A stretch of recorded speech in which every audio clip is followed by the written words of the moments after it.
Как се казва планетата, на която живеем? А. Земята. Б. Марс. С. Слънцето. Или Д. Николай. Преди да дам къвто и да е коментар, искам 50 на 50. Нека компютъра се включи сега. Значи остават Земята и Николай. Кое е вярното? Ще искам помощ от публиката. Изглежда странната ти логика има успех. 100% за отговор А. Или никой не е знаел отговора.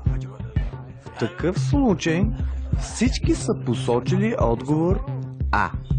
А всъщност правилният отговор да е Д.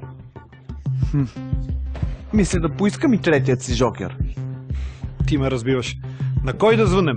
На моят много добър приятел Марио Техното. Окей, звъним на Марио Техното сега. Ало! Ало, Марио!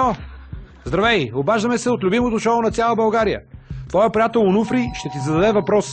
По нашите правила 30 секунди започва да текат сега. Здрасти, Марио! Значи, как се казва планетата, на която живеем? А. Земята или Д. Николай? Чакай да проверя в гуглето. По-бързо! Земята.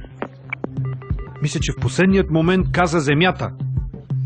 Освен, ако не е искал да каже, Земята не е правилният отговор. И така, нямаш повече жокери. Какво е окончателното ти решение? Какво ще избереш? Отказвам се.